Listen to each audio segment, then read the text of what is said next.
Good evening, leaders. This is yet another broadcast from the Executive Network, a team committed to the development of personal leadership and corporate leadership in individuals and in corporate organizations.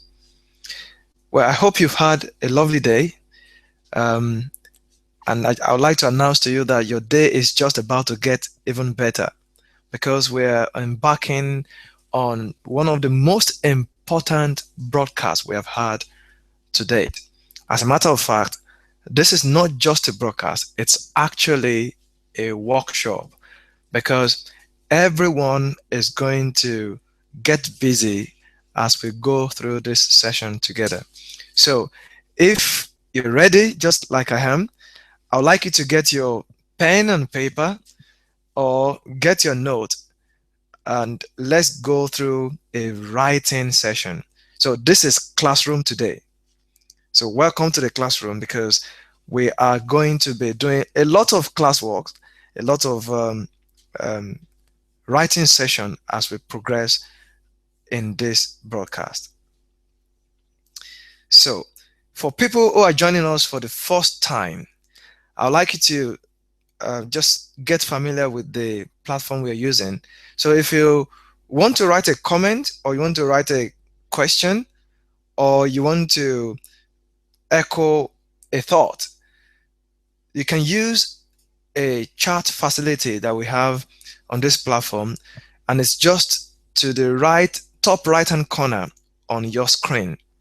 So if you click on the chat button, then scroll all the way down within the same area and you will see a little space just at the bottom of the page that is bottom right hand corner where you can type in your questions, you can type in your thoughts, you can type in any insight that comes to your mind which you want to share with the group. So I encourage you to do that, and it will be of benefit to everyone on the broadcast, including myself. Thank you. So get ready. I'm ready as well, and let's um, craft one of the most important documents that we have ever written. And as a matter of fact, if this is something that you have done before, I want to suggest that you pick what you have already and begin to review them again. Ideally, if you have written a vision statement at any point in time, it's recommended that you review it at intervals, say every 6 months or every year, so you can resharpen your focus and see anew. If you remember, I'm going to refer to a lot of, I'm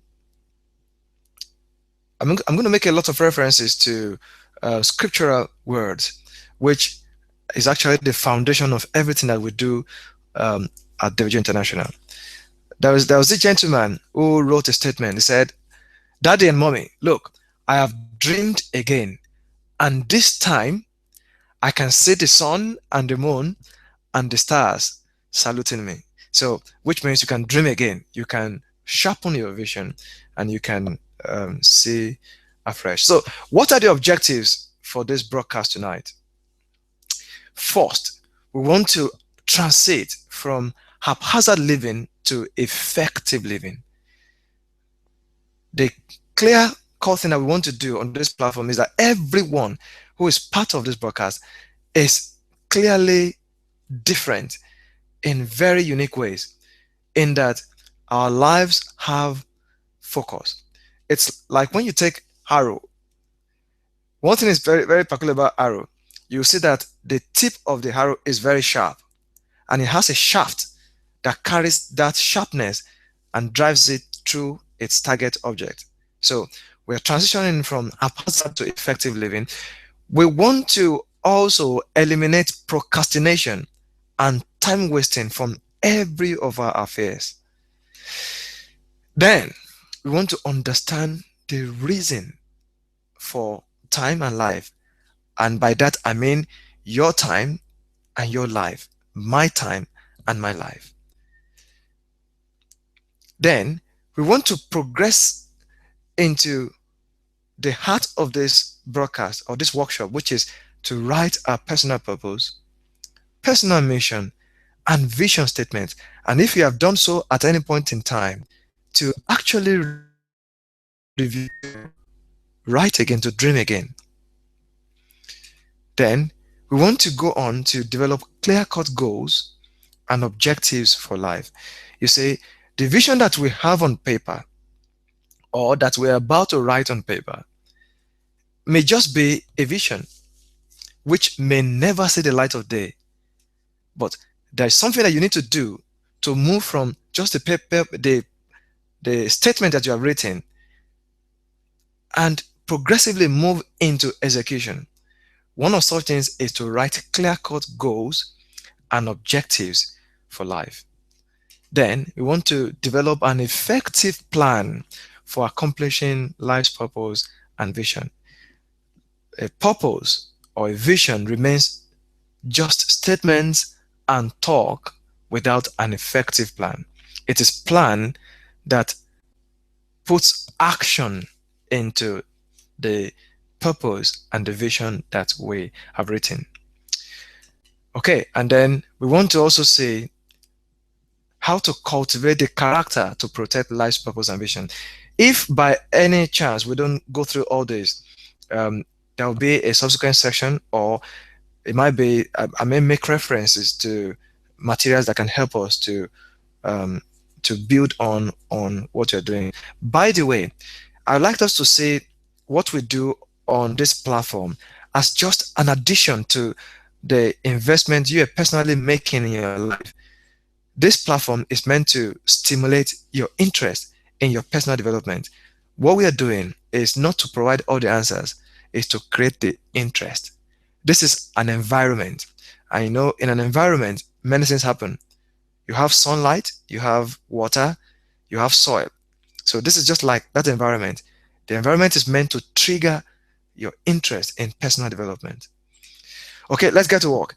I just want to mention that there are some very vital books, materials that I would like us to possibly lay our hands on, and they will be of immense benefits to us. So there is this first one, The Principles and Power of Vision, with a writer, Key to Achieving Personal and Corporate Destiny study guide. And it was authored by my revered mentor. And I would say, I must give credit to God and also to the man who really inspired me to do what I'm doing right now. So if you ever wondered whether the man had an effect, well, I am an example. Then I want to also recommend a book, which is called The 7 Habits of Highly Effective People. And that was authored by one of my other great mentors, Stephen R. Covey. And then this particular one, if you can lay your hands on it, fine. If you can't, but just follow through.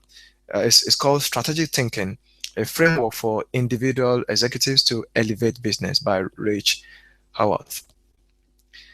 Okay. If you need reference, if you need to have those names again, I can make them available afterwards, or you can see them in the replay. Right. The first thing I want to mention as we progress, this is just laying the foundations or just setting the preambles, and it's the fact that everyone is timed. Everyone and everything is timed. And of course, I say in one of the ancient manual, which says that for everything there is a season and a time for every purpose under heaven. Now, I'm sure so many people are familiar with this statement, but it's not what we read, is the meaning that it makes to us and what we do with it. That's the key thing. Now, what does that imply? It means that once above heaven, there is no time. But when anything drops below heaven, then it picks up time. It becomes clocked, or it becomes time. It is in computing times. For people who are familiar with computer programming, it's initialized. That's what they use for it. Now, purpose has a time connected to it under heaven. So if you have a purpose, if you decide to write things down, you have to understand that what you have written down has a time for it. And may I suggest to you that the time is just about now. Now, in terms of the specific moment, that is something that you have to find out. But just understand that the purpose that you have in your life is meant to be fulfilled in your lifetime. Now, unless you find your purpose very quickly, something is happening which we may not want to admit to. It's the fact that time is being wasted. So, which is the reason why you have to find your purpose very quickly, because all the time that you have is meant to fulfill that purpose. I'll give a very an example that I use all the time. I said that if you are writing an exam, the exam is for 2 hours and there are 4 questions. And the advice you have on your paper is that you have 30 minutes to finish, to complete each question. Now, if for some reason you are still on question number 1 after 1 hour, so which means you have 3 more questions to go.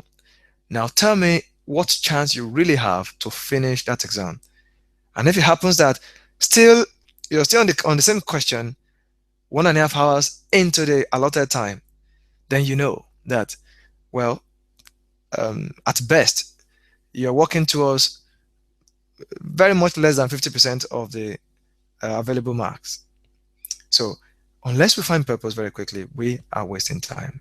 But that is something that we want to address, or we are addressing on this platform.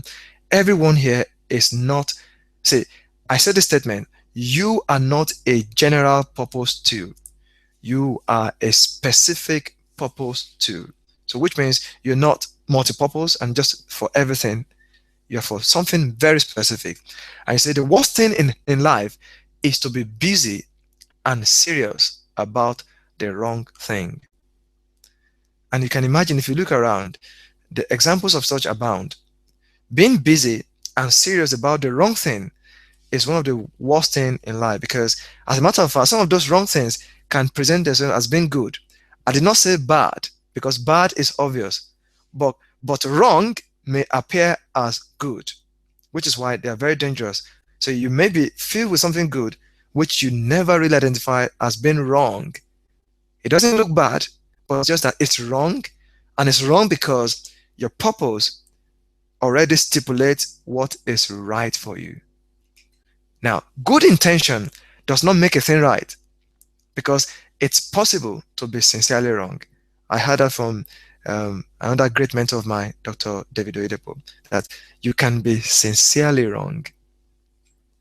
So, and these are thoughts I want us to put lay to heart as we progress. We're still laying the foundations, and we'll be going through this a bit rapidly. So the bottom line here is that there is a time for every purpose. The purpose that you were born to do has time. And I can tell you that if you are writing an exam, you're already writing that exam. You are already a few minutes, maybe, or a few hours into that exam that you're writing. Now, I want to ask a question at this point, and it is that you can write the answers to this on your note. If you observe, this perhaps is the first time I'm asking us to write, because we're not just doing a broadcast, we are in a workshop at the moment. And I want you to write your own answers to this. Everything that is written here is a viewpoint as I see it, or as other leaders I've worked with have seen it. But I want you to write your own answers. What comes first? Is it the leader or the vision? Is it the egg or the chick? Well, the answers may be a bit obvious, because you know that the seed of every tree is in itself. So which means you have the tree, then the seed. The tree of every seed in itself. So is it the leader or the vision? Well, I have a suggestion. It is impossible to have leadership without vision. In other words, it is the vision that makes the leader. So which means vision precedes leadership. Number 2, vision is impossible without purpose. Vision is not just something that surfaces on its own. Vision has a mother, or call it a father, a source. And the father of vision is purpose. Now, passion, what we call passion, which is like the fuel that you use in your car, is impossible unless you are convinced about the purpose and the vision that you see based on that purpose. Mission cannot be effective without vision. So in other words, you can never be effective on your journey if you're not clear about where you're going. So mission is the journey, but vision is the destination that you see. Mission cannot be accomplished without passion, without you cannot drive your car without fuel in it. Life, as a matter of fact, has no meaning without purpose, because purpose is the key to life. Now, a few definitions that I want us to consider. Number one, purpose that we're talking about is the destination. It is predetermined and it is permanent. Now, some people might say, well, I can create my own purpose and decide what I want to do. Well, you can attempt to, but the thing is, which you know, is that everything in life does not really appear to determine what it should be. The birds don't determine to be birds. Fruits don't decide to be fruits. They are created so.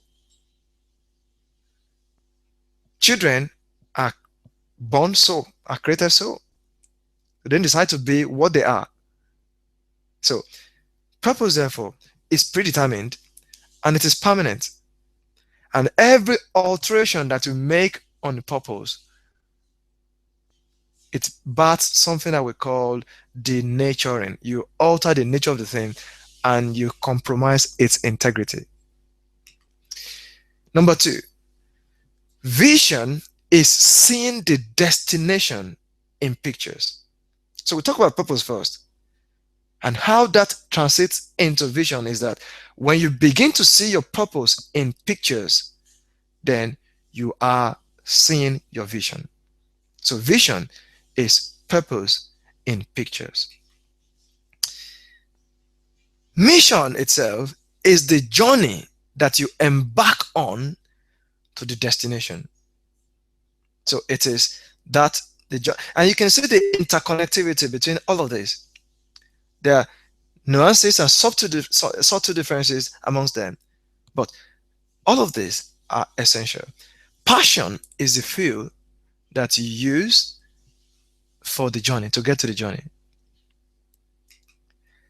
Values are the insurance for your journey. Most of us, when we travel to other countries, you're normally advised to take travel insurance. And the reason why you do that is because you want to stay protected in those environments that may be unfamiliar to you. And then that's also very similar to the question of purpose. Purpose is something that you have never done before. And vision is really a destination that you haven't been before, except in your mind. Mission is your decision to go on that journey because you are passionate about getting there. But you need values as your insurance on your way to the vision that you see. Now, your plan, the plan that you make, is your compass to the destination, which means without a compass, the individual, the company, the home will be lost. So your plan is really the path that you chart towards the purpose that you begin to see in your vision. It's like having a sat nav, and it tells you where to turn and where to halt. Your goals, the goals that you make within your plans, are markers along the way. They're like your road signs. They're like your landmarks. They say when you see this building, then know that you are approaching to the destination. Now, the team that you have around you on that journey are your travel companions. And this is a very simple way of bringing all of this to life, I've summarized a whole discussion in this to highlight the essentials that we need in really crafting the vision statement of our lives. Now, one of the things that happen most of the time is that a lot of people have ideas, but those ideas are imprisoned in their minds. They never really take the effort to write those ideas down. So they've made those ideas prisoners in their mind. They've taken them hostage in their minds. So why should you write? Well, in the first instance, I want to go to my favorite book, the book of all books, the book for my reference. It says, I heard a voice from heaven saying unto me, write. It says, whatsoever you see, write. Why should you write? Well, high thoughts must be written in plain language. High thoughts must be written in plain language. Just before I go on, let me just quickly give a little advice to our other delegates who are trying to join. If you're experiencing any difficulty, I'll probably advise that if you close the browser down and try to launch it again using the link that you got in your email, I think you should be able to come through.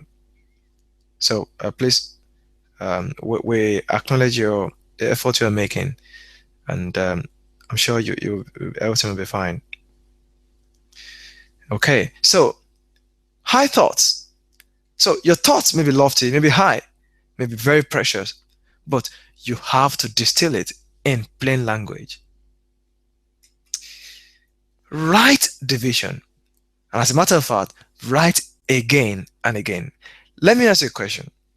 If you have ever been to any library at all, you bear me witness that everything that you have there has come to be because of the effort of writing. So which means if no one ever wrote, then all of our libraries will be empty. And as a matter of fact, the books that you have written was the intentional creation of somebody who chose to write. So which means your refusal to write is denying several other people, generations after, from reading, from knowing the best ideas that have ever visited the earth through your mind. Don't forget, your mind is like a fertile ground where virtually every crop can grow. And unless you distill those ideas onto paper, then they may be lost forever. And I say this, writing is the practice of permanence and immortality. I'm able to read about Aristotle because of what he wrote. I'm able to read, as a matter of fact, what you call the Authorized King James Version Bible because it was done in the 16th century. William Shakespeare's works, because he cared to write. So Shakespeare has made himself an immortal by his writing. He's made himself permanent in the libraries. So whenever you write, you give yourself a chance to succeed. Try this out. Every idea that comes to your mind, write it down. And you begin to find out that sooner or later, you begin to actually move in the direction of that which you have written down. The shortest pen is better than the longest memory. But not just that, the faintest pen is stronger than the strongest memory. Because using your mind for memory is actually a misuse of the mind. The mind is built for imagination. So if you need to remember anything, don't put it on a paper. Unclutter your mind. Let it breathe. Now, without writing, the greatest ideas will be lost forever. That's why you must write. Now, let's dive into this now. And we'll talk about being proactive. Now, when we say being proactive, it means that you are for action. You are intentional in things. And you see why I say this. And my charge is this: you get in the driver's seat of your life.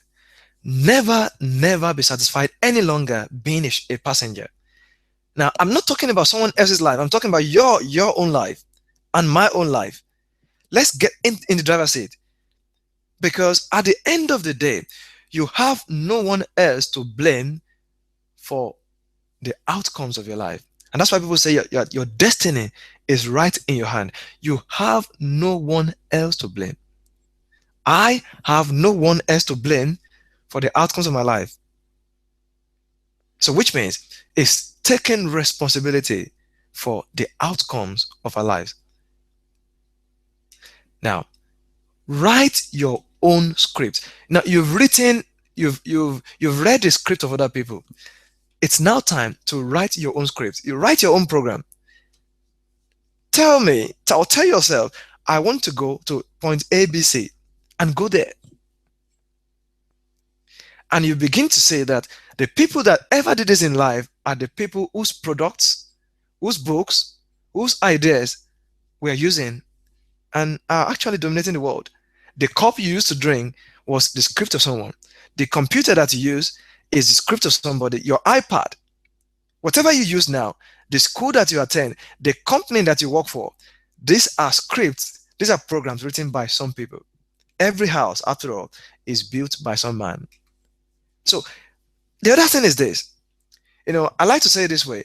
It is good for people to ask you questions, but the most important thing is for you to ask yourself questions. You question yourself, because when someone is questioning you, you might be thinking, how dare you? What do you mean? Why are you asking me that? But when you question yourself, you have no one else to turn to. You are forced to answer those questions.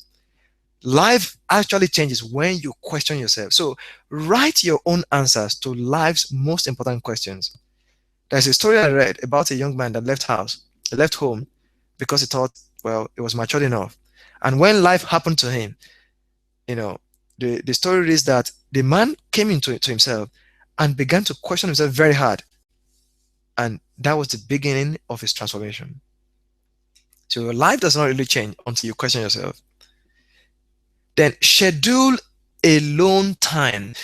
I think we are in a generation where we're really preoccupied by who goes with us, who we are with, social media and all that.